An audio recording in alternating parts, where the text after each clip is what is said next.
of course, whether it be in the next round inside of winners finals, or of course in that lower bracket. Yeah, and of course, both these teams, they had to qualify through stage one. They played against every single team in that round robin format. You've now made it to the playoffs, and I mean, it's going to be a fantastic match. The last time these two teams played, it was a tight match. It went the full distance. It was a 3-2 victory for the likes of Texas Nation. But I mean, like a 3-2 victory that was in no way comfortable for this team all the way through it. And I honestly think that this could be one of the better matches that we're going to see all the way throughout this playoffs.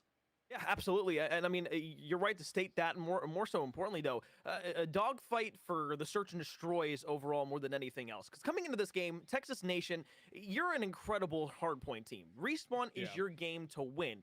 You don't take one and/or both of the hardpoints if you get to map number 4, you're going to be in a sticky situation. It's probably not going to net you all that much good. And overall, it's just going to be a bad time for your roster. So hardpoint for Texas Nation, it's a must-win overall in totality. And for the side of whatever it takes, it almost seems like search and destroy is that complement to Texas Nation's hardpoint. Yeah, it does. But the weird part is we say that, but the last time these two teams played, it was a complete split of the maps. They basically split search and destroy, split hardpoint, and it was the control that ended up being the difference maker for Texas Nation to be able to take the win. And I mean, it kind of not something that we were fully expecting to see. It went to that game 5. Texas Nation was able to take it in that game 5, round 11. Yep. Both search and destroys went to round 11. So very clearly, they're very even at search and destroy at this stage of the year. But you got to think that hardpoint, that is where that big kind of differential is here for Texas Nation. But they're 11-2 in the mode. One of their 2 losses did come against this whatever it takes team. So realistically, all the notes are out the window right now, Corn, especially because this matchup was all the way back in week 1, day 2. Yeah. So, I mean, at this point, both these teams you have to think have gotten better. So who's going to make the better adjustments here when we go into game? Well, that'll be the question that everybody is asking. Either way, though, whatever it takes, Texas Nation, map number 1 on Gavutu. Jesse, the thing is for Texas Nation, in the last series you played against whatever it takes, it was a crazy map number 1 win that was basically going to look like a 100-point club at first until whatever it takes kind of had a little bit of a rebuff and a rebuffer towards the end, and that resurgence kind of at least allowed them to cross the 100-point mark. But, I mean, in totality, when you looked at that game, it was all Texas Nation. One of the keys to victory we kind of had going into this series, and we were almost shocked that it went through, was whatever it takes allows Gavutu to go through when they're seemingly so bad against Texas Nation on it. Yeah, I think you're being a little kind if we're being candid right now. It was a stomping from Texas Nation the last time these two teams played on this map. It was absolute map control, rotation control. So much factors went the way of Texas Nation on this map the last time through. And just to kind of give us the overhead of everything going into this one, Texas Nation still undefeated on this map mode combo at 6-0. Whatever it takes, 1-4. I just don't fully understand how this map gets through the veto process. But as we know, though, I think whatever it takes from what we've seen this season is everything that we've seen so far. Every time that this team plays hardpoint, they just veto out Tuscan. So that ends up how this map comes on through. 22-22. Clock continuing to wind down. Kismet sitting still for now. Brack's going to be able to make the frontward push. You see the red arrow in player number 4. That's going to be Zinx trying to make a flank on the Texas Nation hold, but it's 2 quick kills for Brack that are going to come in nice succession. Allow them to break on in towards this hardpoint. Couple more players up and towards the top of the ship. You look to this LSD ship, Jesse. It's one of those hills that can turn into a money real fast. Yeah, it absolutely can turn into a big money hill. But I think the even bigger money hill is the one that we're going to next. It's out inside of that West Beach. And with only 15 seconds left here, Texas Nation, they need to start making their way over towards this next hill. But you're gonna have a full setup here for whatever it takes. Already 3 players over towards this hill. They hold onto those south jungle spawns as well. So they're looking, and that 3-man kill feed. I was gonna say they're looking good for a hold. Now they're looking great for a hold. Proto will lay down. Looks around the flak gun here for just a moment. Havoc looks to go ahead and recuperate with the rest of Texas Nation and fly their way up the beach. 50-38. Time now ramping up here over towards the beach. P3 infamously hard to go ahead and break on into, but as Kismet has worked his way up the map over towards that north portion of the beach, will go ahead and jump around the corner and find himself a contention. It's a nice break there from Texas Nation. Whatever it takes, they got the rotation early, but 40 seconds of scrap time easily could go the way of Texas Nation here.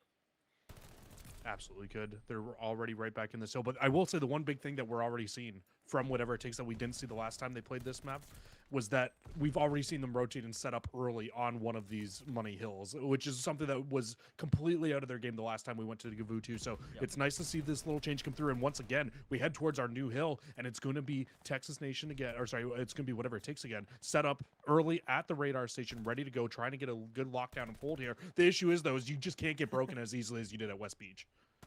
Well, you'd hope not. As Ghosty makes his way up in towards P4, trying to go ahead for a break. Whatever it takes are going to hold on just for the moment. Texas Nation now, they got a 2-2 split. Zinx once again going to be on the flank, though. Watching from behind. 2 quick kills here to the Zeta, whatever it takes. Shuts down and holds Texas Nation at bay for the time being. As you look to Brack, who's just sitting up in the top of the nest. Havoc will be the second one in the challenge. 4 in a row now from Brack. You look for one more, maybe find a glide bomb to go and complement that as well. But I mean, Jesse, if you're whatever it takes, you've almost gone ahead and got the entirety of what you saw the last time you played Texas Nation on Gavutu. Clearly, they've made adjustments and they're working thus far.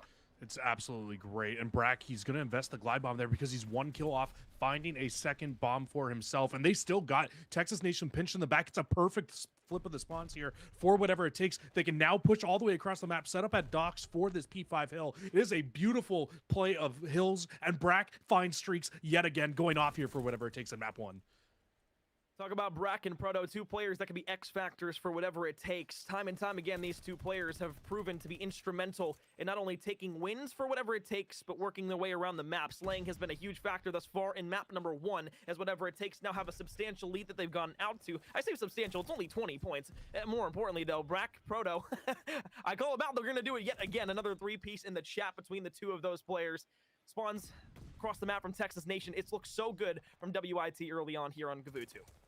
I think if you're Texas Nation right now, I think your main focus, instead of just trying to find all these kills on the map right now, you need to start focusing on winning those rotational battles. That was what you did so well the first set of rotations and the first time you played this whatever it takes team, which led to just having such crazy slaying numbers for your roster. If you can kind of replicate that in the second set of rotations here, you should be able to blow this whatever it takes team out of the water, because you've been basically out-rotated to every single money hill in this game, and it's only going to be a 10-point game as we head into our second set of rotations.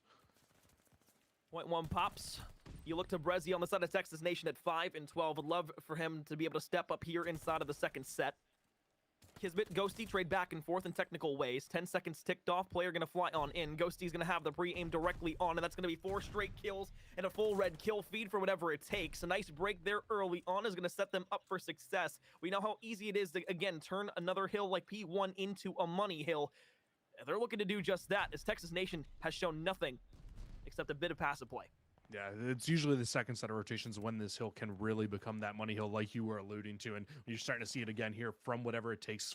Get the full setup, they get some time, but again, Texas Nation, they'll put some pressure on the hill, not going to get the break right away here, but I was going to say they might be able to contest it, but it doesn't look like they're even going to play for contest. We're going to get an early rotation over to the LST ship. I actually like this play from Texas Nation. They're trying to set up for a full 60 here. Whatever it takes.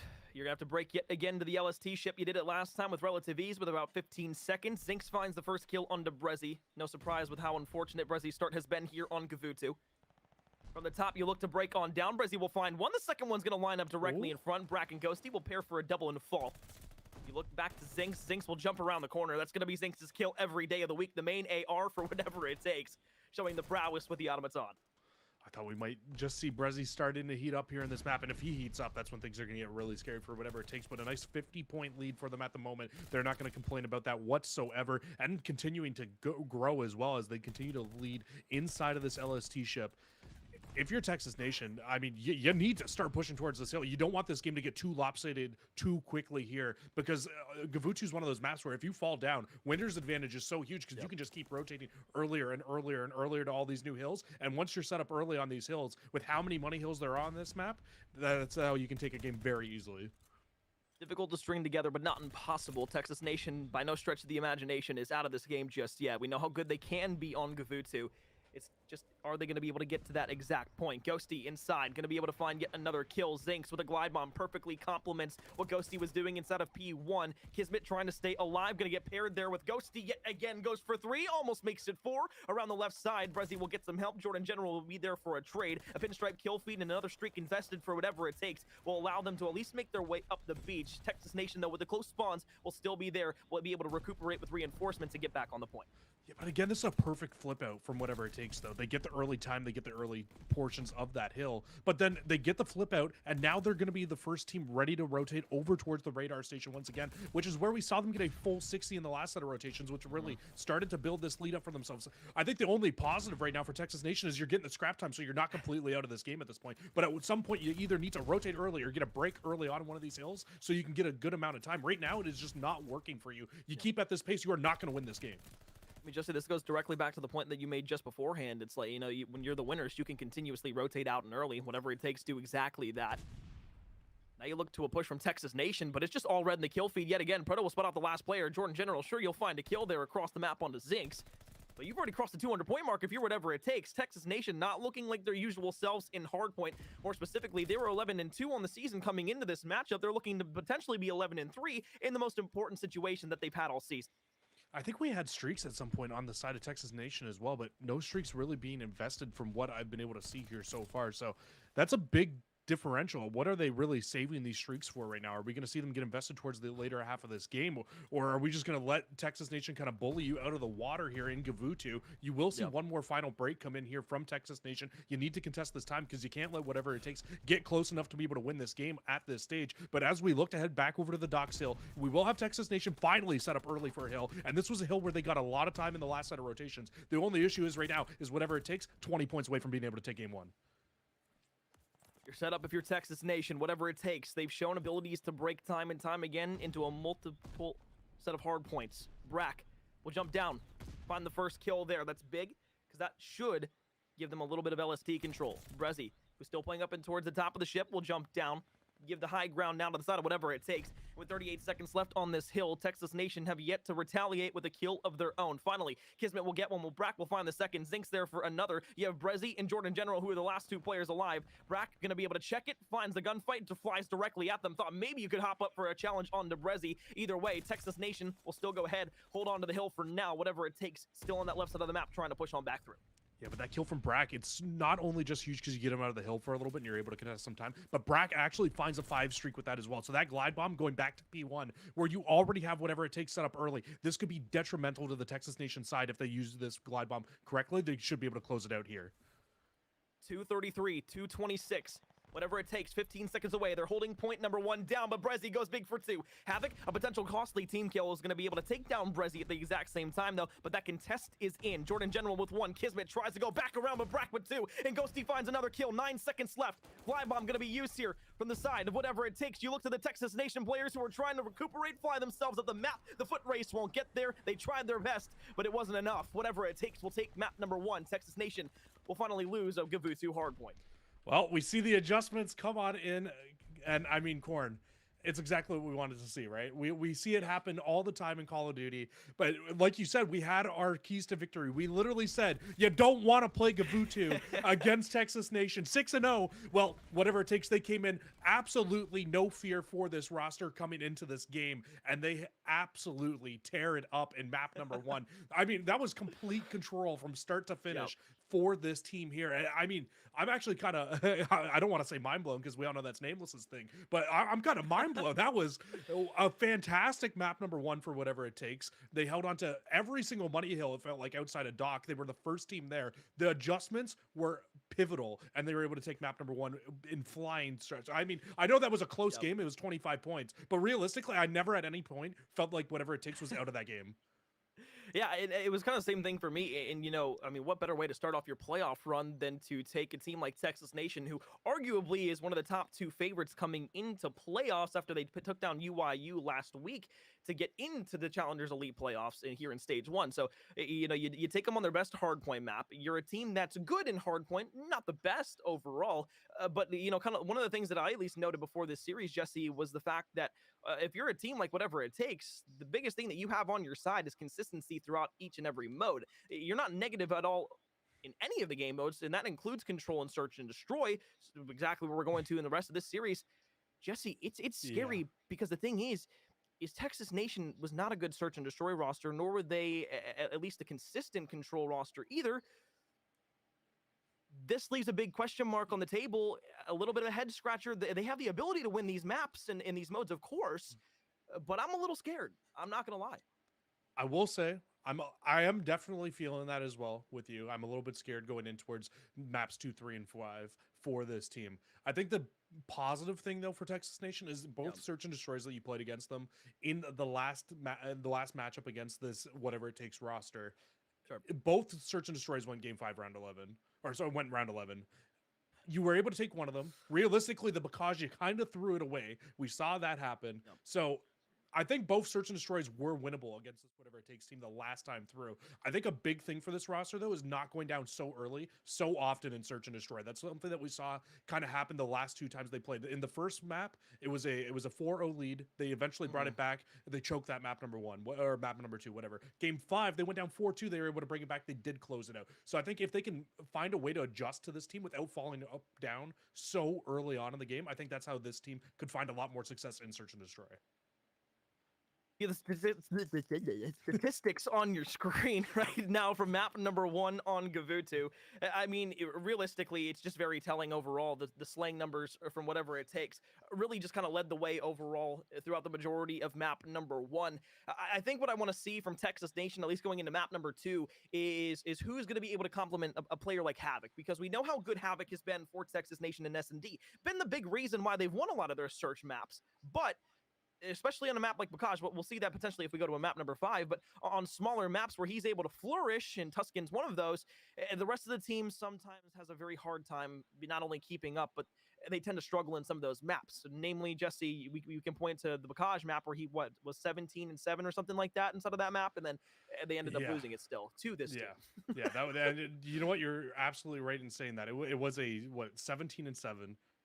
Or I think he finished 17-8 because they lost that round 11. But 17-7 going into round 11. Imagine if he was the player to find that ace in that round 11. The thing is, though, is you have some ice on the other side. You have Proto, who popped that ace in round 11 of that same Bocage search and destroy. So it's a little bit interesting though, because we go to Tuscan though, it's a different map than what we've seen these two teams play against each other so far. So you know what, it is still up in the air. I think the big thing for this is you didn't really want to play a Berlin again against this whatever it takes team, because if you're a Texas Nation, you kind of got lucky in that round 11 in Berlin. It went right down to the wire. You threw a fake over to the A site in round 11, then you wrapped back to B, and when you went back to that B site, it was more so, oh, you know what, we get the bomb down. They barely held on. Brezzy 1v3. It wasn't even a 1v3. He killed the bomb planter to win the round, and they stopped them from the time. So it got scary. I think that's why we see Tuscan come in, because you're seeing whatever it takes come into this map at 0-2. Yeah. They're not a great Tuscan search and destroy team. So I think Texas Nation thinking, hey, we at least have a map win on this. We're 1-2.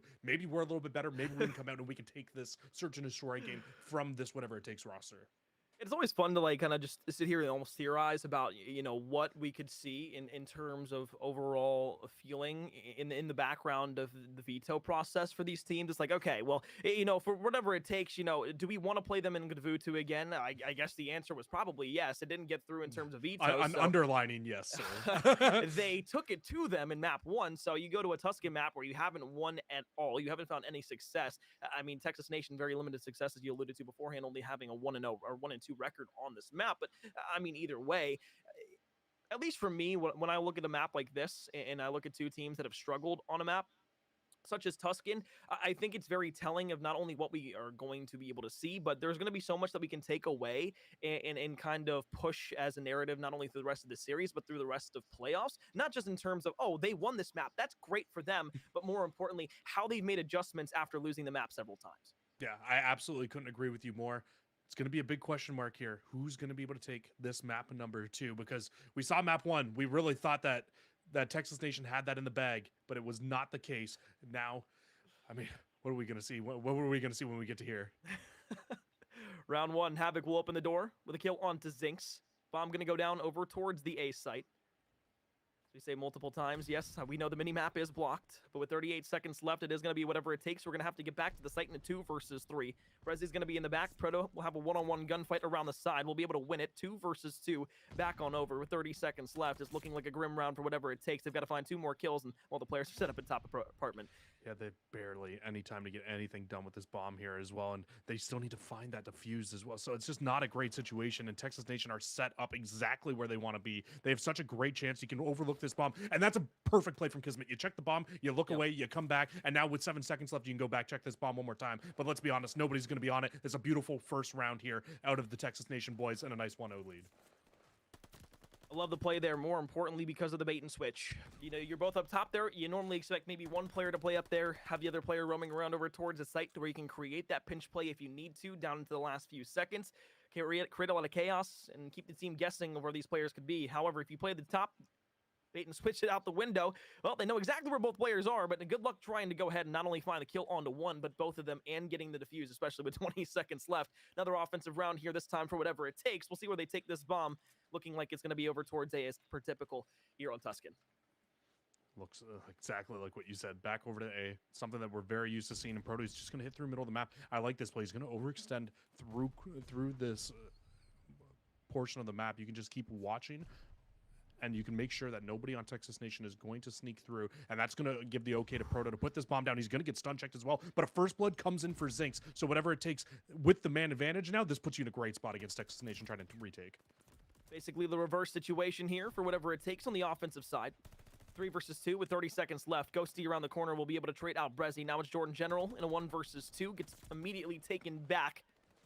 So as quickly as it was Texas Nation, who took an offensive round, WIT bounced back and find themselves an even game.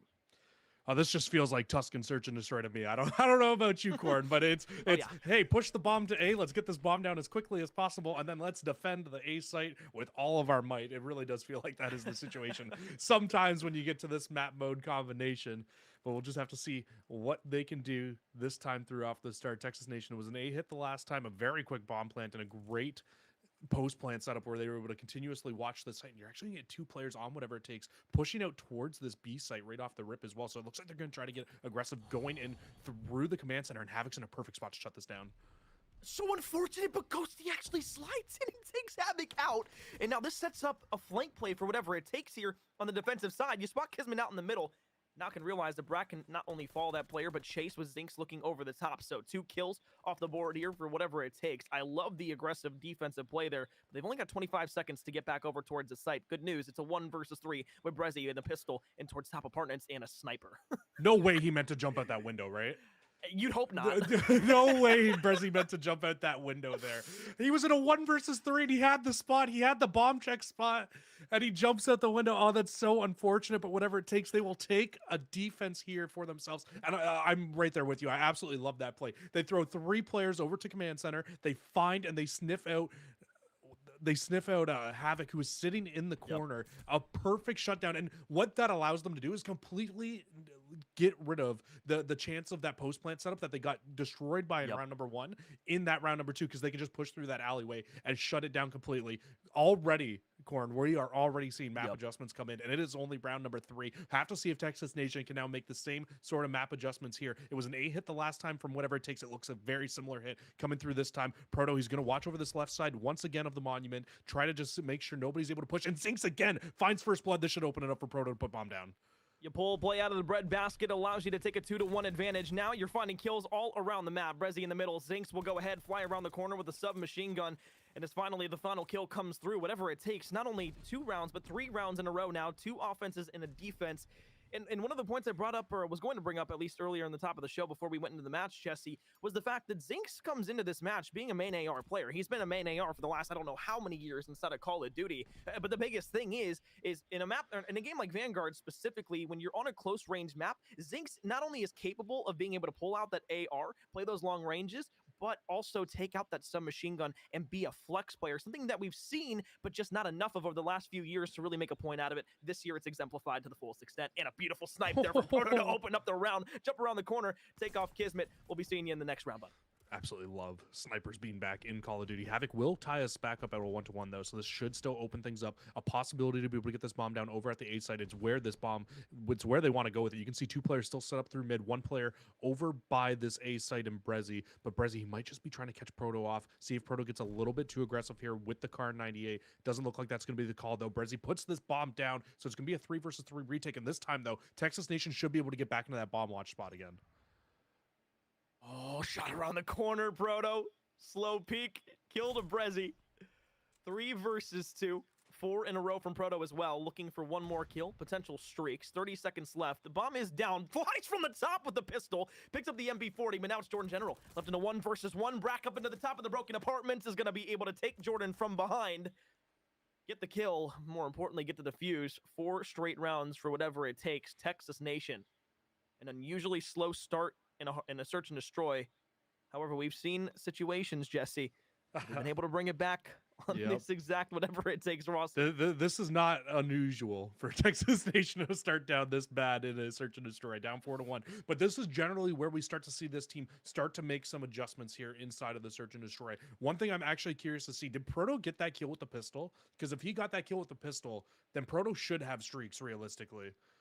I believe that he was able to get it. So we'll have to see if he has that glide bomb. And if he does, that could be absolutely monumental. And he does. He has the glide bomb. So later in this game, that glide bomb could absolutely be huge. Kismet will find first blood here, though, on the defense for Texas Nation. Instantly traded out by Zinx, once again finding the first blood for his roster. And now, I mean, we'll see if Texas Nation can move this bomb up and get it down. But with Proto having this streak, I mean, he doesn't have to give anything up. As soon as, if this bomb even goes down at A, he can just push back and wrap it. It's a great utility tool to have.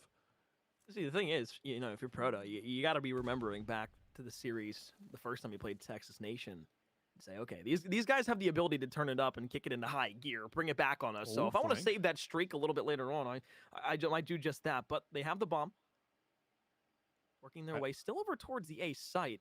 I love the play. They have the bomb. They don't. No, the bomb is at A. Zinx and Ghosty are rotating with the bomb by themselves. This is just setting up a huge flank in the back. When Kismet completely missed it too, Jordan will finally be able to spot out a couple of players, but Zinx will be able to get the best of him around the backside of the tank. So now as Kismet and Havoc have rotated across the map, this allows Proto a free bomb plan over towards the A site, and now a retake forced on Texas Nation. What was looking so good for them turns into another round where whatever it takes, create a crazy flank play. It's just a really, really different play coming in from whatever it takes, and it's going to set us up now in a 1 versus 2, and Kismet's going to be able to find 2, so it's literally just by himself now for Zinx.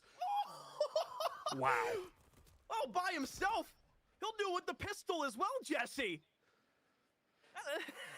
That's that guy, Zinx. He doesn't care. Hey, I mean, you said he's a flex player. You did. So, I mean, it doesn't matter. AR, SMG, pistol, exactly. pull out the rat, and we're still going to get the job done. Absolutely crazy stuff. 5-1 lead now for whatever it takes to go up a possible 2-0 here in this series.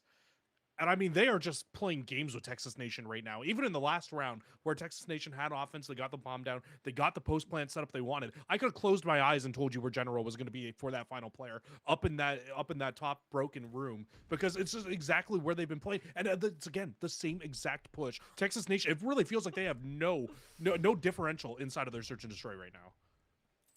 No differential, but I mean, really, it's just come down to not being able to execute on post plant setups.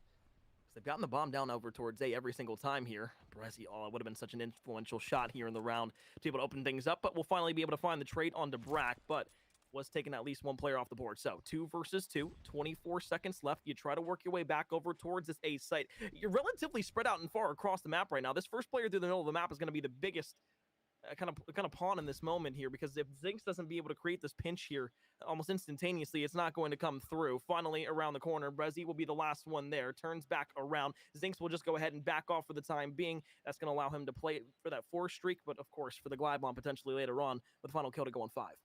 Proto still has a glide bomb as well. So you lose this round, but I mean, it is what it is at that point. You're up 5-2. You're not really worrying too much here for whatever it takes. Now, I will say, Corn, one thing was they did have a huge lead on Bocage Search and Destroy the last time these two teams played, and Texas Nation somehow rattled off 5 straight rounds to force the round 11.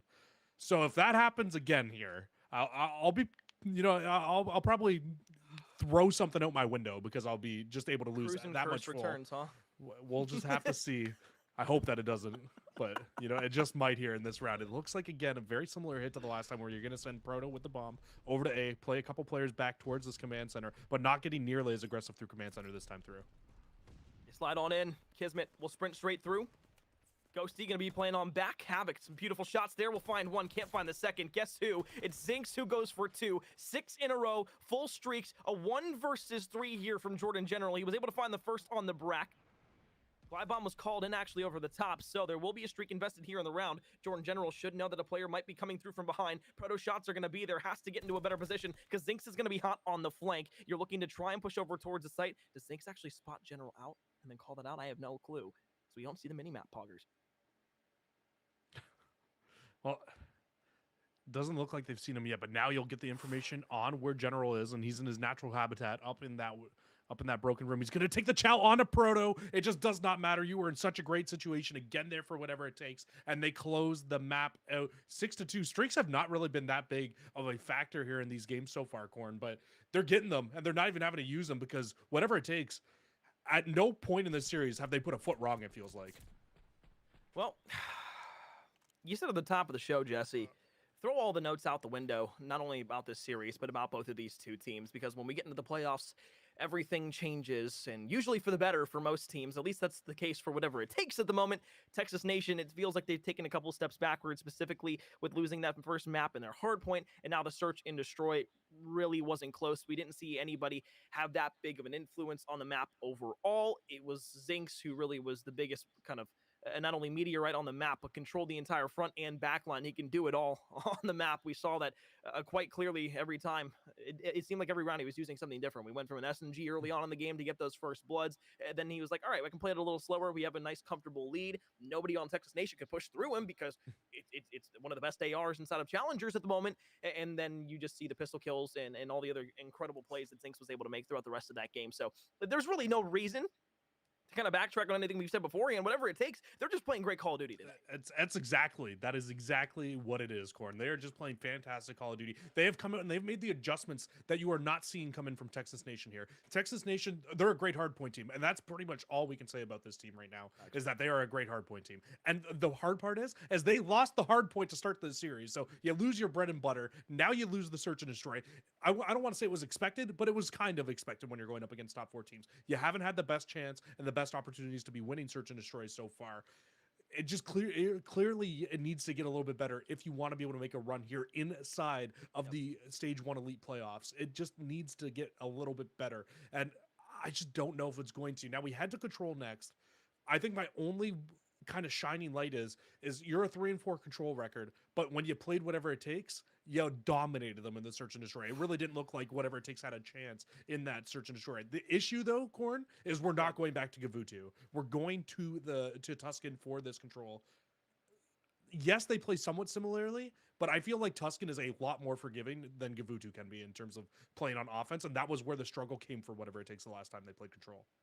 See, the thing is for me, at least overall in the series that I've seen thus far from Texas Nation, is this is almost like the worst type of matchup for them in an overall series because of how good the whatever it takes ARs are. If you're a fan of Texas Nation, you know that with the submachine gun play that you have from a player like Havoc, that you can get at times from other guys from I was going to say General, but no, not General. General is never going to play a sub. What I meant to say more or less was, you have your submachine gun players like Havoc, and then you pair that with Kismet, and you understand from last season instead of Challengers and Black Ops Cold War that those two players were enough on the map almost single-handedly at times to be able to not only be influential but really create this dichotomy for Texas Nation or rather not Texas Nation but their teams previous that just put them overall. I mean, you saw Havoc back inside of Cold War on the Mutineers, and although maybe that roster didn't work out in the greatest way, he was still being the rat player that we always known him to be, specifically in Search and Destroy. We just didn't see that in map number 2. On a map like Control, Jesse, or map like Tuscan for Control, you look at a whatever it takes roster and you say, this is your series to close out now. Texas Nation has played sloppy. Punish them for it. Yeah. And did they punish them for it? Yeah, I couldn't agree more. And Tuscan Control has been kind of an even mode for both teams. Whatever it takes, 2-2. Texas Nation 2-1. But you know what? Honestly, I'm right there with you. From what I said earlier on today, and what you kind of re-alluded to after that search and destroy. Throw the notes out the window. It clearly has not mattered what you're good at and what you're bad at going into this series. It matters day of, and right now, day of, it has been whatever it takes day. Now, that's not saying that Texas Nation can't come back in this series and that they can't come back and they can't come and just roll their way back in. This map on Tuscan, it's really going to come down to who gets that final defense. It really does feel like that more often than not, especially at the highest level of Call of Duty. It's a lot harder to be able to win these offensive rounds, because if you get trapped in the back of Fountain and you're on offense and you're having a hard time getting even Monument under lock on that A zone, B is almost impossible at that point. We see it happen sometimes. Me and you cast CCL. We see that B point get capped quite a bit in that. It's very, very different, though, when you come to the elite qualifiers and the elite stages. These teams, they know how to defend it. And to be able to beat a team on this map mode combination, to be able to get an offense here is going to be so hard. So when you're on defense, not only do you need to worry about winning on defense, but you need to find as many slain numbers as possible to try to guarantee yourself that final defense for the control as well. Well, as we get ready to set up map number 3, we're going to kick things to a very short break. When we come back, Texas Nation, whatever it takes, potential end of the series, whatever it takes, looking to close things out in a 3-0.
Tuscan control. Texas Nation already lost 2 lives off the board. Whatever it takes to push themselves up the map. They've willed themselves over towards the A point here on defense. It's been perfect so far. Brack and Zinks will pair for a couple with the nades. It's basically a 5-to-1 trade early on here inside of this very early Tuscan control. Jesse, overall, it's looking like another one of those games where things could fall apart very quickly, but at the same time, you have a B hit coming from Texas Nation, which could turn the tides. This really could turn the tides. If they're able to kind of spot out Proto, and they don't, Proto finds 2 in the back. I was going to say if they spot it out, this could absolutely start to turn in some good time here for Texas Nation, but now you actually get kind of trapped here if you're Texas Nation. You lose all your players. You don't even get a tick of progress on the zone. And yeah, you've got Jordan General in the back, but what good is that going to do for you coming off spawn? Everybody's going to get trapped as you need to rotate out of your spawn now. So not a great situation. They can make the rotation back over to A, but now already at this stage of the game, an 8-point differential in terms of lives, and Zink's back on a flank. He should be able to come right in behind all these players and shut this push down at A as well. Zinks will find the first. Proto will line up the second. Havoc is turned around to look to the spawn, doesn't realize that the player had gone through the middle of the map, so now the contest is still going to stay there. Zinks with 1, Ghosty with another. A beautiful defensive hold yet again from whatever it takes, forces everybody from Texas Nation back up to spawn. They've already taken a minute off of this clock, only 30 seconds left to work with. Sure, you're still going ahead and capturing that A zone, but down by 10 lives, Jesse. It's 10 not lives good. on offense over towards A, and you haven't even capped it yet. That's not a W. That's a yikers. All right, I'm going to play devil's advocate here, though, Corn, because you know what? Yes, it's a bad situation that they're in right now. Yes, you're down, 8 lives still. Not the worst situation, though. You still have 14 lives to take a hit at this. What this equals to is, realistically, you have 3 solid hits at trying to break into this with the time left and the amount of lives left. So not the worst situation. They need to win by zone progression anyways. I doubt you'll be able to win by kills at this point of the game. So not the worst situation for them to be in, and this is going to be their first hit coming in from the column side of the map. Well, if you're General, you find that first blood.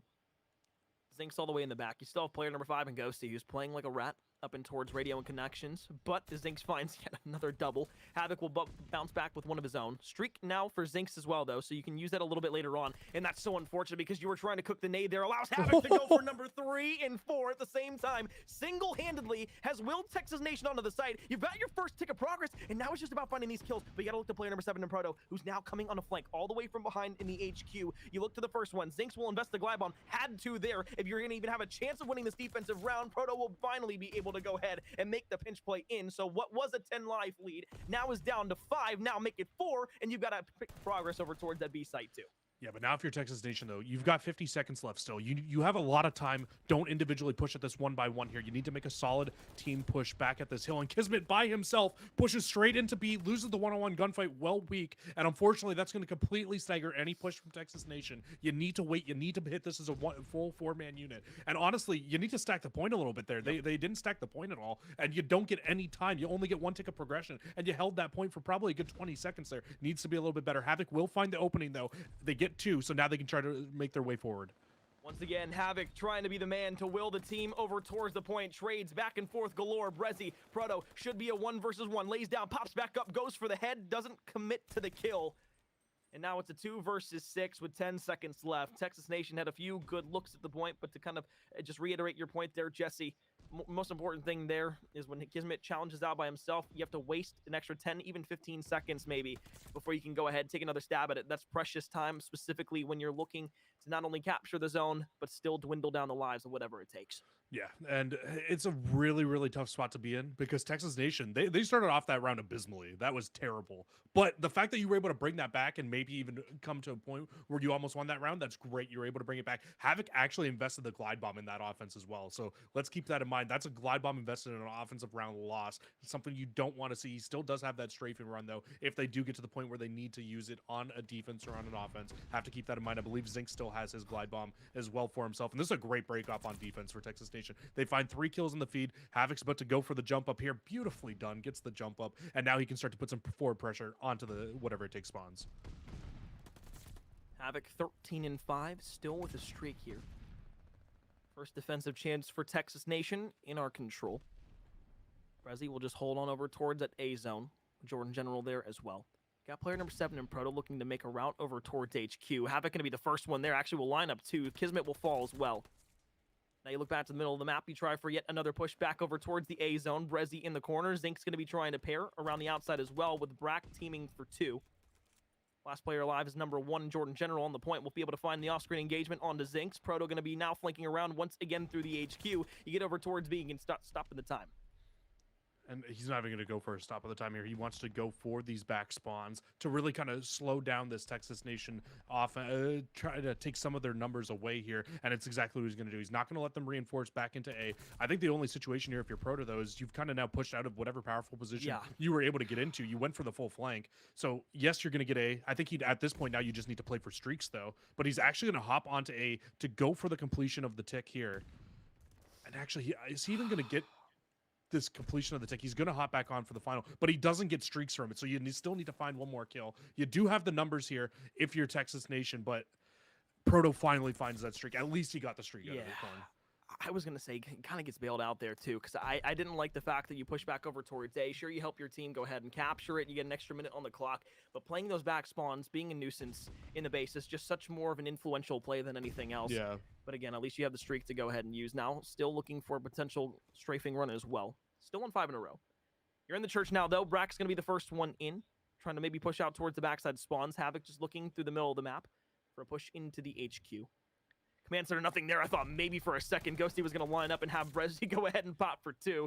Inside of radio communications, though, is going to be Ghosty just waiting to slide down the staircase, looking for a challenge from Havoc. They still got the B zone held completely down, but if you are the set of whatever it takes, 1 or 2 good breaks, you could be very easily looking at an offensive round win.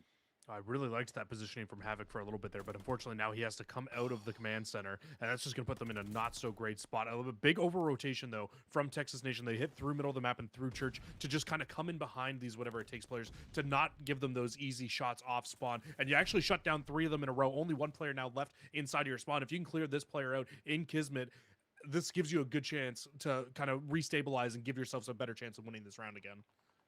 Look to player number 2 on the mini-map. Ghosty Havoc, one-on-one engagement off screen. It's going to He doesn't allow know. the side of whatever it takes to have more middle map control. They were trying to play it to set up a pinch play, but also just cut a couple of players off to the middle of the map. B-zone being captured yet again, 16 seconds and counting.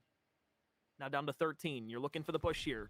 Pinstripe kill feed. Brack around the corner. Kismet, some nice shots there. Just going to be playing around the corner. Going to lay down the drop shot kill. You don't see that every day anymore. However, that one's going to be influential, not only in the way of getting him off the point, but making sure that whatever it takes can't get the round win. Defense for defense. We swap back and forth. Texas Nation on the board here on Tuscan. I was getting a little worried there for Texas Nation towards the end of that. Brack stayed alive in the back of their spawn for like a solid minute and was just being an absolute nuisance in the back. He found, 2 kills, then he rotated back up to plat. He was able to stay alive there. Just not the situation that you want to be in there for Texas Nation. No. It just feels like everything they're doing right now, they need to work so hard for. It just feels like nothing is coming easy to them, and that's exactly what you're getting from whatever it takes. Proto and Zinc still 17 and 11 each. Great games out of the 2 players for themselves. Texas Nation, at this point, I think you need to just answer back with a much better offense for your team here, because it has just not looked great so far, and you're already down in big in slaying numbers as well. Well, you certainly hope so.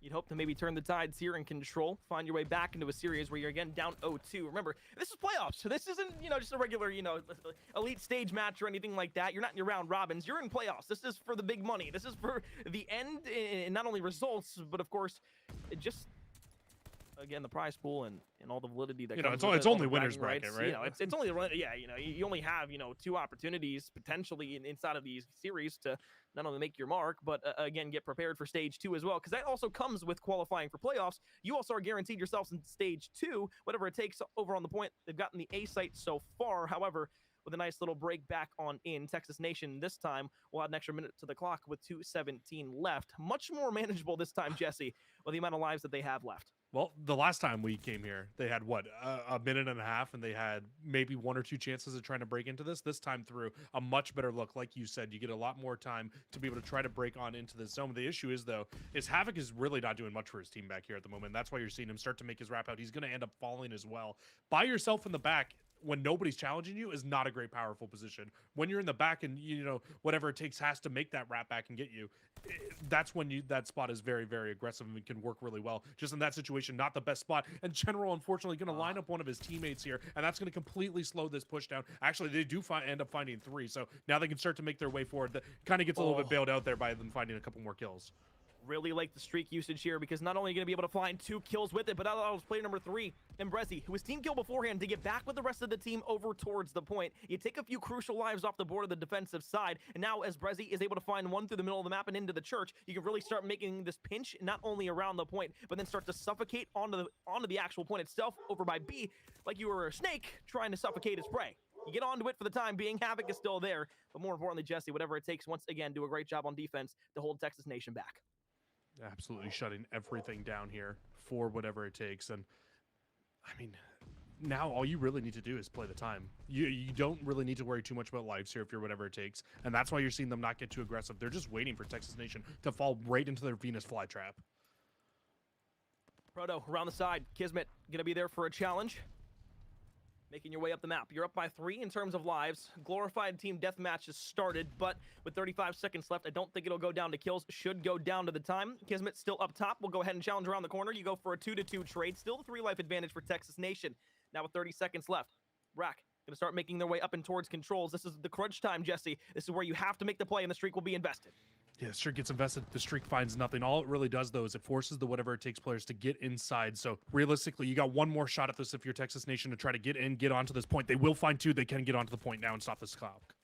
4 lives remaining. Texas Nation in the driver's seat here in the round, but as Proto goes for 2 and sinks yet another, it's going to force everybody from Texas Nation back to the spawn. If you're Havoc, you have to go massive. Kismet is there for a trade. Should be a one-on-one over to the point if you can get there in time, but with 2 seconds left, you're just not going to be able to fly out of the church and get onto it. Just like that, a defensive round once again that goes down to the wire, but ultimately comes out with the winning team being able to hold on not only to the time limit, but to the points themselves. Small victories, though. They did end up leading that round with a 3-kill lead for themselves. So, you know what? Small victories in itself. But now if you're Texas Nation, you need a dominating defense here in this round. I mean, when we look overall at all the kills, what do you have on the side of Texas Nation at the moment? It's 73 kills for them. On the other side, They might actually have the life lead right now, so that's good news for them. I think it's 75 to right around 74, whatever it takes. So Texas Nation, realistically, just win this round out, win it by lives, and you should have that final defense as well. 3 players stacking the point here for whatever it takes would be absolutely crucial. Not only to take this offensive round, but again, now that they're on match point, this is 1 round away, Jesse, from taking Texas Nation out in a 3-0 sweep. 3-0 sweep in the winner's bracket. Last time, again, this series went down to a game 5. And A's done already. So 220 left and 27 to 27 on lives. You thought that Texas Nation had a long time in the last round to get this B site. Well, now you're going to have to see a monumental hold here from Texas Nation to be able to hold off whatever it takes from getting on. And Ghosty will find one in the back, but unfortunately not going to do anything. And you're actually getting a lot of map pressure now from Texas Nation pushing up the map. They can try to pin these whatever it takes players in the back. Look at Kismet. And look at this flank. You should get the shots on the 1. Are you going to be able to even walk away with anything? Oh, the other players actually turn around on you. So you try to go for the kill, and Proto actually walks away with it. Oh, you know, it looked great. That's the corn curse. It was great. I thought maybe, just maybe, you know, you pop a 4-piece all the way from behind. That's a great momentum shifter. It would have absolutely been a great momentum shifter. It would have been great for the round, too. They would have put themselves in a fantastic spot to close it out. But nonetheless, whatever it takes, they sniff it out. Maybe a few shots come in a little bit early there. And now they need to start making their way back up to B. But even with him falling, the rest of Texas Nation, they hold strong so far. And if you want to win this round as whatever it takes, you might need to invest the glide bomb here to be able to close this one out. Redemption arc from Kismet. We'll find the first one onto Proto. Now you're playing in towards the command center. You can make your way out over towards the top, the plateau. More importantly, nobody there right now from whatever it takes. Defenses hold on quite nice thus far, but as Brack and Ghosty will pair for 2. Ghosty will find his way onto the point. 53 seconds left. We'll stop the clock. Should be able to find maybe 1 or 2 more kills. Just slide around the corner, but Brezzy will get the best of you there. A pinstripe kill. Feed and Brezzy goes for 2. Actually, that's going to be 3 in a row. Now make it 4. 1 more kill for some potential streaks. And just as I say that, Zinx comes around the corner. The back line will go ahead and move to the front line and be a buzzkill for Texas Nation.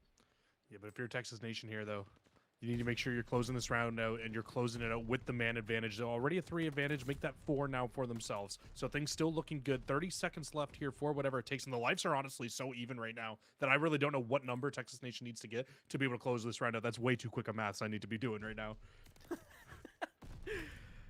Frodo, jump challenge around the corner. Ghosty will fly on out, but Brezzy will get a huge kill there.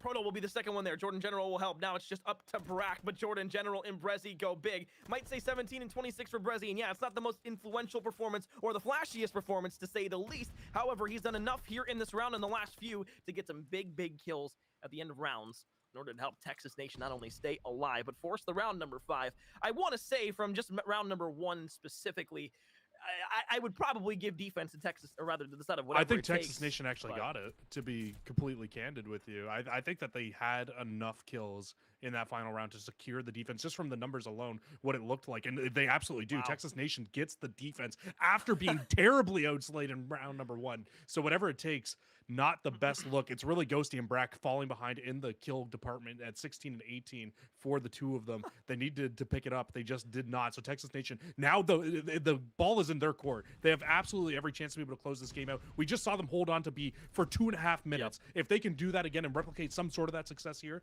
in this round, they should be able to close this game out and give themselves a chance in this series. Well, that literally was a deja vu moment, but Havoc's going to be able to find 2. Havoc gets all 3 from the flank, 28 to 27. Shuts down the A site completely. But now they have a player over towards B. Havoc still trying to go ahead, push forward to keep streaking. Finally will come to a fall. It happens, stand still now for Texas Nation, who are back on the point. Whatever it takes, should be able to go ahead, find this final tick. They've got 3 players with the ability to stack the point either way. At least you take an extra 10 seconds off the clock. You get some more lives off of the offensive team. Now it's just going to be a matter of, can Kismet once again find himself to be useful on the flank? The answer, well, it's no yet again. You're really starting to bully Kismet here with his flanks, but you know what? Brezzy, a little bit more successful on his. He's able to find one, and that's just going to completely, again, slow down this offense for whatever it takes. And I like that they're overextending like that at the very least. Even if you fall there, you're slowing the push down. You're not allowing them to get comfortable pushing through this command center. And I mean, talk about getting comfortable pushing through command center. They can't even get to command center right now because you've got players pushed so far up here for Texas Nation. You are completely mitigating any push from whatever it takes and shutting them down again. Already a 5-life lead to Texas Nation here. Only a minute and a half left to try to get this B zone. We've seen Texas Nation in worse positions now hold on to this for longer. This is going to be a very tough break for whatever it takes. I don't think they have streaks left either. Somehow Brack was able to stay alive there and then turns around into the middle of the map to find yet another player. So 19-16, streak going to be invested. You have 3 players ready to make their headway up the map, create themselves an opportunity over towards that B zone. However, as Havoc found Ghosty, it's only 3 players now and a close spawn in from Texas Nation that should at least surmise for a good defensive hold here yet again. 3 life now make it 4 advantage for the side of Texas Nation. You felt like the saving grace of their series was getting this defensive round here. Thus far, it's proven to be so, but with 50 seconds left, still time for whatever it takes to get onto the B zone. And they're just going to try to set up a 4-man hit here. You've only got 40 seconds left, so realistically, 1 solid hit left at this hill. Zinx and Proto, they'll combine for 2 in the back, and this actually should force the spawn out towards the top of Church as well. It absolutely does. This is their best chance of breaking in. 2 players. Now another one will fall. You basically flip the side around, but if you're Zinx, you're by yourself in a 1 versus 3 at the point. Jordan it's General so around the corner. It's just so hard to break into this zone. I mean, like, even when you get the 3-man wipe, they just spawn so close, they get right back in again, and that's why this final defense is just so important, Corn. Last stab at it. Streak going to be used. Zinx will find one. You look to radio. You might have spotted out Havoc. You realize that with the nade and the stun, there's still going to be a player there. You just hope and pray that you're going to be able to find these initial kills. 5 seconds left. You got to get over towards the zone. Kismet there for 1. A team kill in as well. Around the corner, Proto's going to find it. Ghosty will fall as well. Whatever it takes will fall in the control. Texas Nation will stay alive inside of the best of 5 series and in the winner's bracket for now. We'll go to a map number 4 on Berlin, Jesse. But right there, that might be the biggest saving grace of their season.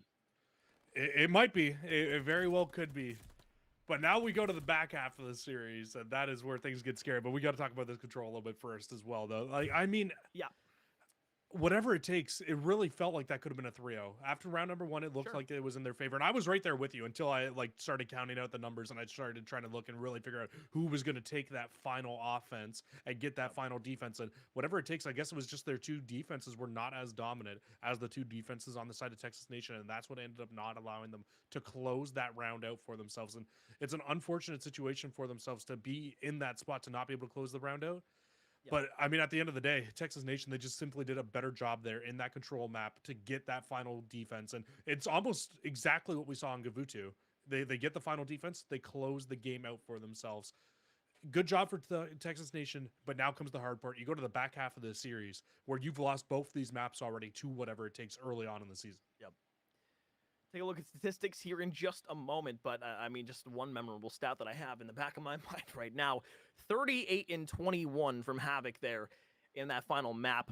And Jesse, just talk to me real quick. You know, the top of the show, again, we highlighted Havoc as one of the players that, at least for the side of Texas Nation, is going to not only will them to multiple wins, whether it be inside a search and destroy, whether it be in a hard point or a control. But right there, I mean, almost dropping 40 for the team for a win in a round number 5 situation where not only your winner's bracket is on the line, but you feel like maybe you're not the best team inside of North America anymore. I mean, that's got to feel good if you're Havoc, but specifically for just the rest of the team too. Well, I mean, it's very kind of similar to everything that he's ever had inside of his career as well. I mean, every time that Havoc's been on a roster, I feel like as long as Havoc is popping off, that roster is winning games. So it really does come down to that for this Texas Nation team. If Havoc pops off, it will lead to success for this roster. It just comes down to needing him to do so. We've seen it happen multiple times for this roster throughout stage 1 where he's popped off, the team has looked really good. Whether or not we get to see it or not come through for this game, that's going to be the real question. If we see it come in for this Berlin, because they need to make massive changes going to Berlin from what we've seen the last time they played it. You've seen whatever it takes to do it on Gavutu. Now it's time for Texas Nation to answer back for themselves here. A slow series for Brezzy specifically. I want to talk about him in just a little more of a spotlight. I think if Texas Nation wins this series, it needs to go off of Brezzy here. And here's the reason, right? Map number 1, it was relatively close up until about probably the last little bit of time. And it was Brezzy who, unfortunately, was almost, I mean, I think it was triple negative at one point. I think ended that map around double negative. And it's a very difficult situation to be stuck in if you're a team that's trying to compete and you have a player that's kind of lacking behind. One of the keys to success was have everybody slaying together. Texas Nation is a team that if one person is having a struggle game, you can kind of turn that around, but if it's 2, even 3 players, obviously you're going to lose that 9 times out of 10, no matter what team you are, no matter who you're playing against. So Jesse, just talk to me real quick going into this map number 4. What takeaways from whatever it takes in map number 1 do you have that you feel like could give them not only the advantage again, but of course being able to take the series in this final map? Well, whatever it takes in that map 1, when we were watching it, Corn, and I kept saying it throughout the map number 1, but it was just the money hills over and over again. They were winning every single rotation, and towards the back half of hills. So like on Gavutu, for example, you saw towards the back half of the West Beach Hill, they'd be on the hill, they'd be playing it from the backside, and then they'd push through, flip the spawns out, give the better spawns to the likes of Texas Nation, therefore then playing it and hitting it from the front. And yeah, you know what, you give up the back 20 seconds of that hill, but who really cares when you set up for radar station, you get the full 60. And they were doing that so well. Every single money hill, they were setting up early, they were getting it. And when I went back and we were looking overall at all of our notes, and from the first time these two teams played, yeah, that was the exact thing that we said they needed to fix. Now, when you look at Berlin, this was a stomping from them the last time they played it. They absolutely ran through Texas Nation. Yeah, it was a comeback for Texas Nation. They started to make the comeback towards the back half of the game, but it just wasn't enough. You didn't have enough time, and it was the exact same thing. You saw so many early rotations. So, I mean, if they can replicate that again, and they can just early rotate to the money hills, that's where you're going to see them really be able to take this series and really be able to take this game. I think now for Texas Nation, on the other hand, the last time we saw them play this map, the big struggle was getting into those money hills. They were doing a great job of the 50-50 holes, of the 50-50 hills, holding on to a good amount of time on those hills. So a few adjustments for Texas Nation, you hold on to a couple money hills, you win that game. That's what they need to be focusing on here if you want Texas Nation to take this series and take this map, in all honesty. Yeah. Because let's not forget, they got to get through Bocage as well after. Exactly. You know, it's kind of like a baby steps type thing. It's like, okay, you know, you win the control. It was close. Maps 1 and 2, you can kind of stretch them in whatever way you'd like to form your own narrative out of those 2 maps. But, you know, if you want to complete a reverse sweep, it's going to not only have to start here, but again, this is a Texas Nation team that has beat whatever it takes in the best of 5 beforehand. But it's also a whatever it takes team that has been able to be proven to beat Texas Nation too. Again, look, Jesse, when we talk about the top 4 teams in Challengers Elite, when they get to playoffs, it's not a matter of, you know, this team is so much better than this team and you know, you expect them to win a series. You quite literally don't know what you're going to get out of any team in any series at any given point throughout Challengers Elite, specifically when we get into playoff time. And this is exactly where we are right now. Might I add, of course, you know, while this series is going on, you can go ahead and find yourselves over at youtube.com/COD Challengers, where the Challengers Elite stream with I Hold Shift and I Hold Shift and Visions is going on right now.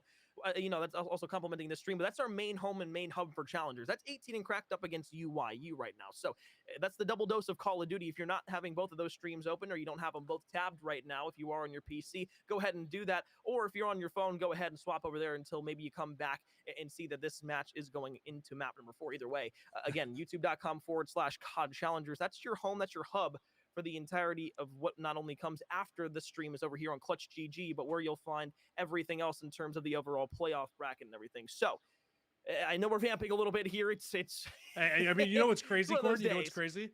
UYU's up 2-0 on that other series, by the way. I just went over to check because, you know, I can go real quick, type in youtube.com/COD Challengers, and yeah, they're up 2-0 right now. And I mean, it's a 2-2 inside of the control currently. So UYU, they could put it away here in 3, which means we might even end up losing this series. You know, we might have to give this one over to the over to them to take it away to close this series. We'll have to see if we can get into this Berlin hardpoint, hopefully. But I mean, you never know, Corn. You absolutely never know. You never know, but as I said beforehand, you know, the vamping as it continues here, we are going to go ahead and throw things to a short break as we get everything set up for map number 4. Texas Nation trying to complete the redemption arc as Kismet was doing there on Tuscan with the flanks that he was making and trying to flank and reverse sweep this series to get to a map number 5. Either way, we'll step aside when we come back. Map number 4 on Berlin.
number 4, whatever it takes. Texas Nation, it's a 2-1 lead for the side of WIT, but Texas Nation, after winning a closely contested Tuscan control, are now trying to complete a reverse sweep to at least get us to a map number 5. Zinx will go ahead, pair for 2. That's 2 quick kills in a row. Whatever it takes will find themselves inside of the hard point with a nice clean break here. It's about a tie game here, as we come to expect. First 30 seconds ticked off, we'll start thinking about rotation in about another 15.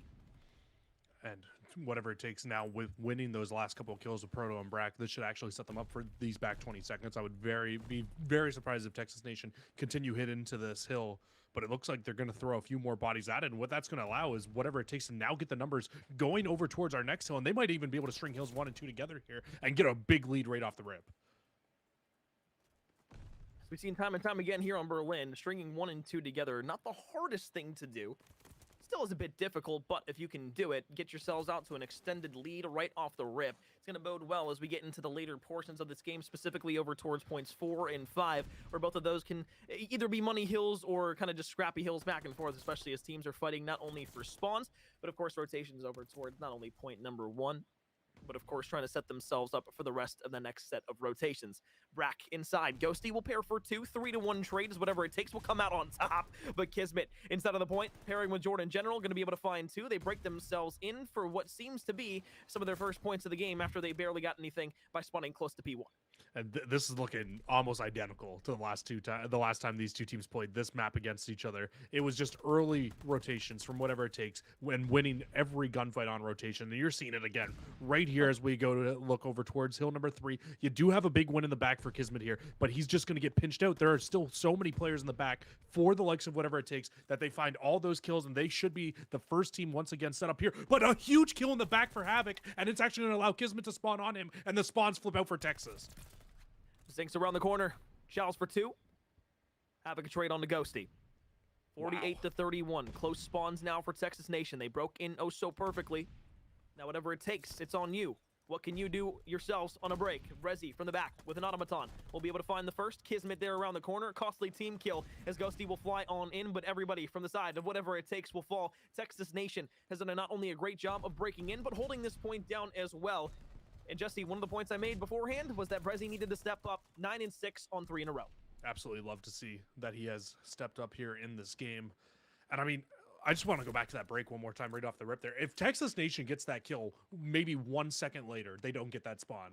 So just a super timely kill there for Texas Nation. They get the spawn in the back. It works out perfect for them. They find the full 60 there on that hill. Now we look back over towards the train yards now. And who's on rotation? It's going to be Brezzy in the back. He's going to have a big job to do here. He needs to probably find 1 or 2 of these kills. And it actually doesn't even look like he's going to hit through the back. He's going to hit through the streets with his team. Spotted out Ghosty in the window. You're looking for Ghosty to get aggressive. Challenge out over towards the tank. You're going to be able to find 1. Bracken towards the back. Brezzy looking. MP40. Shots are there. Won't be able to find any tags.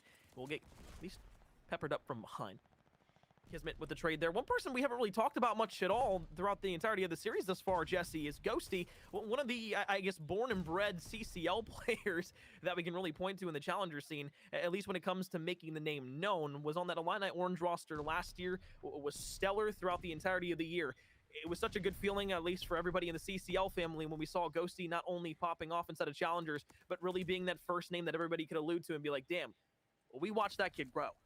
Yeah, we absolutely did watch him grow, and it's great to see him here again inside this winner's bracket final, or inside this winner bracket semifinal, and he's 12-9, absolutely leading the way right now in the lobby for Slane. So clearly still making that big impact that we saw him making inside of CCL. But whatever it takes, they will be the first team over towards Hill 5. But this is one of those hills that we saw Texas Nation get a good amount of time on the last time that we've seen these two teams play on this map. This was really their hill, which kept them in the game. So it's nice to see them come into this hill with a lead here. Now, when we go into our second set of rotations, they really need to focus on winning those rotational battles over towards hills 2, 3, and 4. And maybe then that's when we can really see Texas Nation even start to run away with the lead here in this game.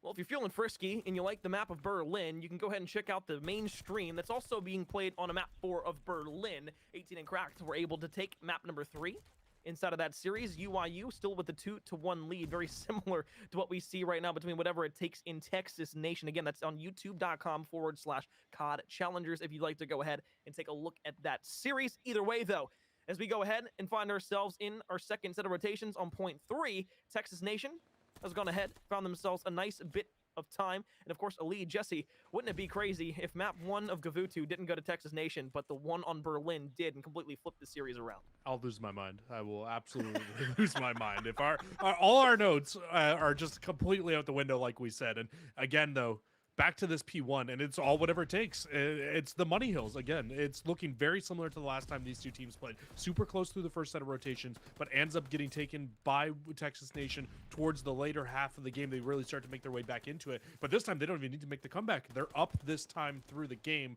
but whatever it takes, they get the break here onto, or sorry, Texas Nation gets the break here onto P1, and now they can start to rack this time up a little bit more and more. And the instant rotation coming in from their two players over towards this next hill. And I mean, right now it's all on Proto. He needs to stay alive in the back here to give whatever it takes a good chance and not allowing Texas Nation to string hills 1 and 2 together. Still deep spawns though for Texas Nation. You have two players from whatever it takes who have arrived to point 2 quite early. Proto gonna be there, looking for just a few seconds. As you hop back in, staircase, Kismet. Go ahead and trade on to Ghosty. You have Kismet who's still playing inside the hill. Proto gonna be on 4 in a row, was looking for number 5. Could have been a glide bomb. Jesse, Kismet does have a glide bomb to work with a little bit later on in the game. You'll probably look to use it at a hill, maybe like P4. P4, sometimes P3 as well. If you don't have the spawns in the back, it's good to get that glide bomb and take the player out back crane. Really opens up that spawn pocket. We saw it in that the last time of rotations through to that hill where you got that kill and it opened up the pocket when it allowed Texas Nation to really win that hill out. So we'll see if they choose to invest it there, or maybe even Kismet might invest it here. Jesse, that kill by Zinx was massive because that allowed player number 4 in Zinx to now, or excuse me, the Zinx kill was great, but that allowed Brack to start pushing up towards the south side of the map through P1, and that secured the P3 spawns as General was trying to break out early, thus spawning them behind over by point 4. That might have been the most influential kill of the game thus far. Might see this glide bomb get invested here now too. Kismet, just with where their positioning is on the map, they are so zoned out from this right now, so they need something to try to break into this back spawn. Havoc over towards the point. We'll be able to find the first kill on the bracket. It's a 2 versus 2 there as we speak. Still close spawns for whatever it takes, so you're okay with allowing your players to push up the map, get aggressive over by the docks. Trying to get back all the way over, though. It's going to be Kismet. Glide bomb invested. 3, now make it 4 in a row here for the side of Texas Nation. Jordan General goes big for 2. 3 players simultaneously streaking on the side of Texas Nation. You've acquired your lead back to about 60 points. It continues to grow, and with 25 seconds of scrap time left here, Jesse, I don't know if whatever it takes are going to be able to contest this or even try to go for one. That's a big break from the front there for Texas Nation. And yeah, I doubt they contest this. I really doubt that we see a contest come through. Maybe you throw one more body at the life, and it looks like that's what Zink's job is. And actually, no, he's not even going to throw his body. What they're trying to do right now is pinch these players as they try to make the rotation for Texas Nation. Because when you come off spawn here for whatever it takes, you're just going to hold kill cam. You'll spawn right up with your team. It's exactly what happens to Zinks. And now he's going to have a big job to do, though. He needs to get up aggressively into this map and get into some good cutoff positions to stop this Texas Nation team from being able to get into this hill so easily. Ghosty plays a cheeky corner, is able to find 2, now make it 3 in a row. Was on 4, but gets cut down by Brezzy. Kismet there as well. If you're Proto and your Zinks, you play the back line oh so perfectly. You make sure nobody from Texas Nation can get power positions in the back building, thus securing spawns for yourself yet again. Pinch now coming through from whatever it takes. Brack is there, but through the front, Texas Nation have found their way in. They've got a foot in the door, not allowing whatever it takes to get any time. Only 8 seconds away from being able to eclipse the 200-point mark. 20 seconds of time left here for whatever it takes. It's been a good amount of time thus far. Not the best, but if you're Texas Nation, you're happy only letting them have about 30 seconds of time after they rotated early, especially on a hill like P4. Yeah, I mean, that's definitely... I think you're kind of happy as whatever it takes there, though, as well. I mean, you get a good majority of the time there. Texas Nation is only going to be able to get this back 5 seconds, and now you've got North spawns heading in towards this next hill. So, I mean, I feel like both teams not exactly angry about that hill, but you still see that 30-second lead for the likes of Texas Nation. They can really... They can technically win it here. I doubt that we see the win come through on this hill, because this is normally one of your more contest-heavy hills. So I think the big thing we need to be focusing on towards the back half of this hill is where those spawns are going to be on the left-hand side. Currently, Texas Nation are holding on to them, but if they can hold on to them going in towards our last set of rotations, that's when you can see this team really put this game away. Would have had been a crazy string of kills if Texas Nation wanted to be able to win here on point number 5. We'll see our third set. Texas Nation can no longer win, at least on this hill. Whatever it takes, they're going to have to create and mount an incredible comeback here late in the game, but as Proto pops for 3 in a row and Ghosty's on 2. Spawns. At least that bodes well for the spawns over towards the left side and by P1. Getting this back 10 seconds at a time would be great, but Texas Nation, if they hold down the rest of this, and they will, they should put themselves within just about 8 seconds of being able to win the game. All right, so whatever it takes, they get the early setup. They get the spawn flip that they needed to, but the problem is you give up all that back time to Texas Nation, and we've seen Texas Nation break this hill twice, and look at Kismet on the flank. Brezzy now making the way up the map. Brack trying to hold on towards that lower portion. Ghosty around the corner. Brack should be able to go win the gunfight and will. 3 players now from Texas Nation making their way in towards the front. Zink's going to be holding the back line once again. Looking to the window. First player slides around the corner. General going to be able to help with Havoc to find the first kill in the way of a nade. Proto sliding back. 2 players on the staircase. You find one. You look for the second player. Brezzy up on the staircase. Proto and Ghosty will pair for a few shots. Kismet, you still have tons of time if you're Texas Nation to break this, and you also have to start thinking about the rotations of your whatever it takes. One last final push here from whatever it takes here for the front. You can't get bottlenecked, though, as Texas Nation. You can't just throw all your bodies at this hill. You can just rotate to the next hill and win. You still have winner's advantage. They'll get in for a small bit of time here, but it's still contested. They can't win on this hill, I don't think. I don't think they'll get the tick. I don't think they'll get the tick either, so we'll see our next rotation. Brezzy is going to be there, though. Player number 3 in Proto, the last one there to try and make something happen. Texas Nation knocking on the door. Hello, Bocage. We're going to a map 5. Oh, baby. We saw the map 5 the last time through, and we'll get to see it again here. And you know what? We said it, Cord. We came into this one and we're like, yeah, they're just going to split and go to game 5 again. But not any of the maps that we thought were going to go either way went where we thought they were going to go. But who cares? A great series coming through from these two teams so far. And I could not be happier to watch how these two teams are coming out. And they're making such great adjustments in this game. Texas Nation in that map. I mean, the first time we saw them play this map against the likes of whatever it takes, it was not great. It was not pretty by any stretch of the imagination. And this time through, money hills were secured. I think they won that game off that P1 rotation to P3, to be completely honest, though. That hill, when they got to that hill, that one kill in the back, I know you said that one kill could have been the most influential of the map. I think the kill in the back for Kismet, when he found the player in the back of Cranes and they got that huge 60-point hill on that hill without having any spawns or rotation there, I think that could have been what won them. But you know what? I'm right there with you. Just some crazy map, man. Let's take a look at some of the numbers here overall from map number 4. 250 to 214 final scoreline, but more importantly, you look to Ghosty on whatever it takes, the losing side there, 32 and 24. You don't want to say a wasted game out of Ghosty, but one that you would have loved to have back and potentially close out the series with. You look to Texas Nation, wasn't the flashiest game across the board. They just did enough to get it done with a 250 to 214 win and force a map number 5. So, as every Call of Duty's fan dream to watch another map number 5 here, especially in the winner's bracket, you look to the other stream at youtube.com/COD Challengers, where UIU and 18 and Cracked are facing and ranging up here in Berlin. Hardpoint as well. This one could also go down to the wire. UIU up 196 to 172 at the moment, but 18 and Cracked are starting to make their comeback. So we might lose this match if that one doesn't go to a game number 5, but well, what a way it would be, and how fitting for North America would it be, Jesse, if we went to yet another game 5, which seemingly it seems like every single series from qualification all the way to now has either gone to 4 to 5 maps. Tends to happen quite a bit, and the interesting part is we go to Bocage next for this one. I mean, I'm going to play this off right now like we're not going to lose this one because I really don't want to lose this match. I'm enjoying casting it very much so. So we're just going to play it off like we're not going to lose this one. We go to Bocage Search next. Last time we went to Bocage, fan, Jesse. Last time we went to Bocage, it was a whatever it takes round 11 win in game number 2. The interesting part, though, is Texas Nation, when it went to game 5 the last time, not the same map, but they took the round 11. So realistically, anybody's game. And Texas Nation had an offense in round 11 the last time we went to Bocage, and they choked the round 11. They had a streak as well. They didn't go to the B site. They decided to hit A, and it was a Kismet push by himself into the A site. And realistically, you push by yourself into A, you're just asking for trouble. There's always players set up inside and around the grandma's house. And the big thing was that you just allowed Proto to go on an ace in round 11. You can't let that happen again. You can't let Proto take it over. I think I've got so many talking points on this one, Court, and I'm so sorry. But the only other talking point I've got going into this now is that when we went to Bocage the last time as well, Havoc went 17 and 8. So it was a huge map for him in map 2 the last time. If he can replicate that here without throwing the map away, this could be a Texas Nation win, and maybe even possibly a reverse sweep. Jesse, I don't mean to shuffle everybody out of here, but I'm telling you guys, this UIU and 18 and crack game is going down to the wire. It's 2-12 to 208 right now. 18 and cracked are about to say, look, I'm just as much as a fan as you guys are watching the stream right now.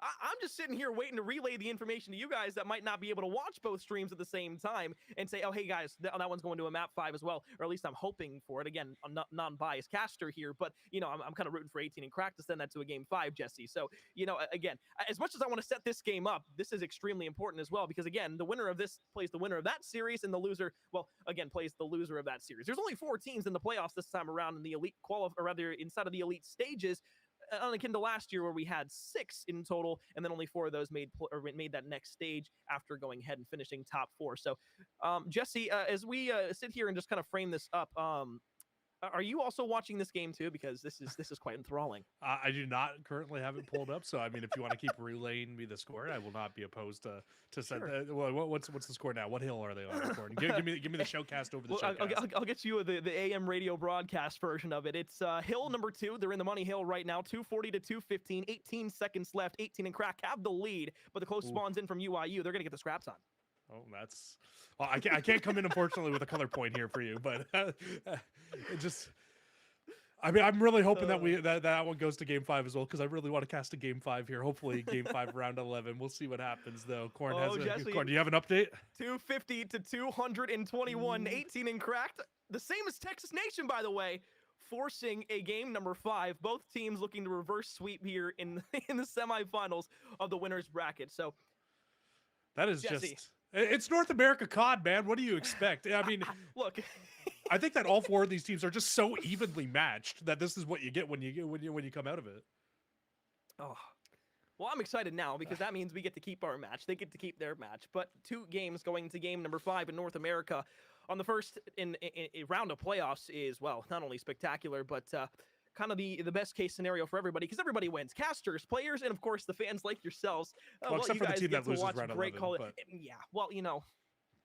Dude, imagine we get 2 round 11s too. Okay, we gotta focus back on this series. Okay, I'm sorry. I was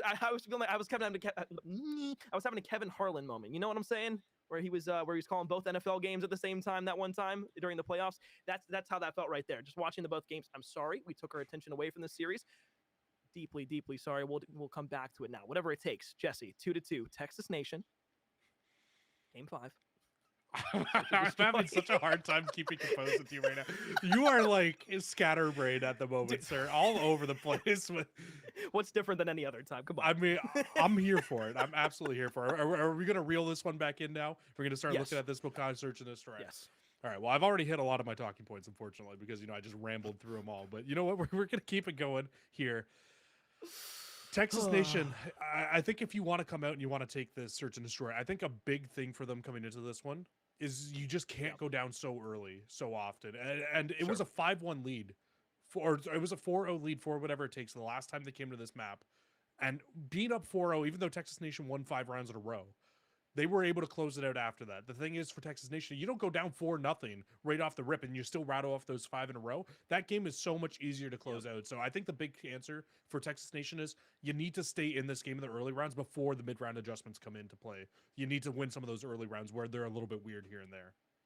You know, I should have, when we were back on Tuscan for our control, I should have hit on for whatever it takes. They had yet to win a Series 3-0 overall inside of Challengers Elite thus far, and that continues to remain true. Every map went to either 4 or 5, and, well, this, again, is no stranger to that situation. Whatever it takes, they know how to get it done in Map 5 scenarios, but the biggest problem, at least, is they've had 3 different series inside of Elite that went to Game 5. They only won 1 of those. They lost the other 2, so overall, we now have a series where Texas Nation has also gone to their own plethora of game number 5s and similar results overall. Which team will have the clutch gene here? Map 5 overall. Jesse, it's go time for North America. Who will fall to the lower bracket? Who will stay victorious and take on the winner of UIU and 18 and cracked? Find out here on Bocage with a little search and destroy. It's going to be the side of Texas Nation on defense first here, so whatever it takes, we'll see what they decide to do with the bomb. And it looks like it's just going to be a set nade, a ton of set nades from the likes of Texas Nation, but nothing. They find no success with those nades, and now they're not even in a great position to really defend A, because now all these players on whatever it takes are pushing up and through the back. Stuns. Checked out in the back. Will flush the player a little bit further. Zinx will now back off. Proto will rotate back out as well. Since Jordan didn't challenge. No one really willing on the offensive side, at least right now, to get too aggressive. Off-screen engagement. Brack is going to be able to find Kismet here on an offensive push. That's the biggest kill that they found yet so far. However, you still have 2 players inside of the A site that you got to take care of, mainly Havoc, who's now playing around that A site directly by the player who's got the bomb. But guess what? It's going down over by B. Now Zinx. In a 3 versus 3, he's going to end up falling. So this actually gives the numbers back to Texas Nation as well. I say that as soon as they lose a player for themselves. So 2v2. I mean, this retake is going to be very tough to be able to stop this and get it defused just from Brack's position alone. But Brack goes down, so only 1 player left alive now in Proto. And Breezy helps it immediately. Proto, you got to fly out. You're going to be able to spot General out towards the left, but you got to check the bomb as well. At the same time, you find Breezy. Oh, he's going to be able to get the defuse. I think, yes, he did. Okay. It took a second for the ticker to update and the screen to show us the Texas Nation were able to take that round. But what a play by Proto to directly hop on the, what a play to directly hop on the bomb. It was Proto who was trying to check it, and Jesse, that was literally just like maybe like a tenth of a second too late. Yeah, it really was. I don't think he would have gotten that round win though either way. I mean, Proto, it was a great play, but at the same time, you were just not in a great spot to be able to win that round with Kismet's positioning at the with Brezi's positioning at the very end there. So not able to get it done, but it's all good for whatever it takes. They can now get their defense, and defense really does reign supreme sometimes on this map. It's a lot easier to be able to sit back inside this grandma's house and wait for the offensive team to come to you, and it's exactly what you're seeing this round out of whatever it takes. They don't really want to get too aggressive here off the start of this round. They're just waiting to see what kind of offense gets thrown at them from Texas Nation. And for Texas Nation, a very slow offense here so far, just trying to find a pick, but nobody getting too over aggressive from whatever it takes.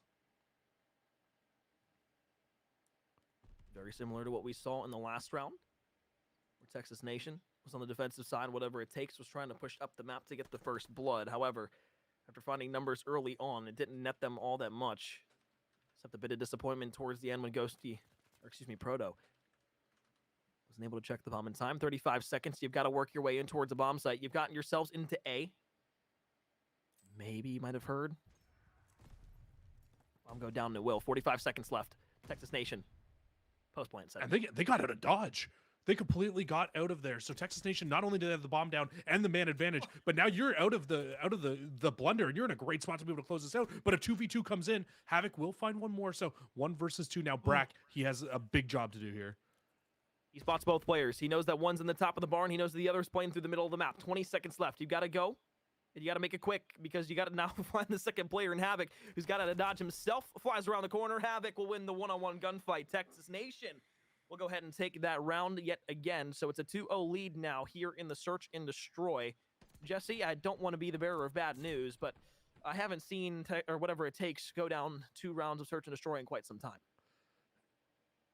Yeah, it is a very different trend to what we're normally seeing from these two teams when they play, because normally it's whatever it takes getting off to an early start. And we said that this is the adjustment that Texas Nation needs to make. They need to come out. They need to make sure they're winning early rounds so that when the mid-round adjustments come in, that's when they can really take over this game and close it out a lot earlier. Off to a good start here. 2-0, exactly what they want. Now on offense, though, is whatever it takes. The bomb heading up towards this A side again. Another very slow round here. And Texas Nation, very similar to what we saw from whatever it takes in that last round, just playing very passive. They don't want to give up any information or a first blood here. But the thing is, though, is I don't see anybody inside that bottom grandma's house in a spot to really shut down this A plant. So this A bomb should be able to go down quite easily. Brack slides out to the middle of the map, is going to be able to find the first couple of shots onto Havoc. The kill comes in. Second around the corner. Aggressive challenge. Didn't know Jordan was there, but as General finds the kill, we'll trade things now, make it a 3 versus 3. Brezzy with the kill on the Zinx. A European player that's made his name known inside of the challenger scene here in North America has done a fantastic job of being able to commandeer this map thus far. 3-2. Texas Nation with a 2-0 lead. Bomb still in hands of Proto. They don't want to drop this down just yet because they know the second they do, that site is going to be swarmed. This is Proto's natural habitat, too. Exactly what he did in that round 11 to be able to close it out. This time, though, he's on offense, so he can't just, sit down there for the time being. He needs to try to get this bomb and work a plant. They might even try to move this over towards the B side, but no, back over to A. Bomb does go down, and I like where they're planting this because they can watch it from inside of Grandma's. You got 40 seconds if you're Texas like Nation. Play. Double setup in the corner. The only way that this kind of fails right now is if Proto gets hit from behind. It's actually a player in the middle of the map that's trying to go ahead and make that play known.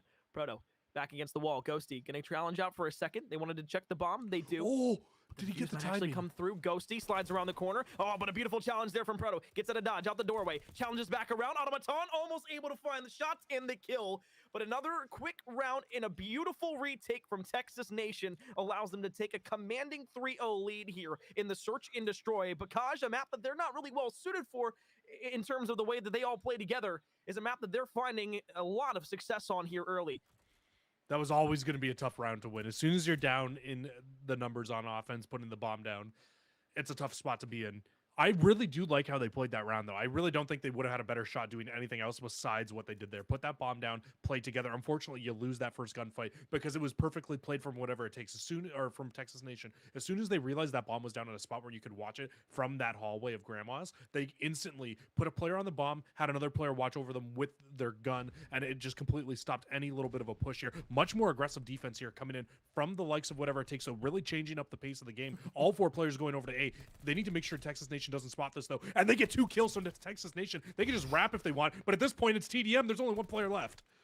Ghosty slides out round the corner and just sits under the water wheel for now. That was so quick. That bomb's going down over towards B at the same time. So his Jordan General will fall. Beautiful kill there from Ghosty to try and even things out. Such a difficult position to be in. Giving Ghosty a lot of props thus far today. However, it would take not only a hero play to clutch in a 1 versus 4, but if you were to do this, North America might be singing your praises for the rest of the year. Well, he's been spotted out, so this is gonna makes a tough situation that much harder, because now not only does he need to find 1 kill or 3 kills and find a bomb defuse, but he's only got 15 seconds left to do it, and yeah, it's just not a situation that is very possible to be able to win there. A great round from Texas Nation.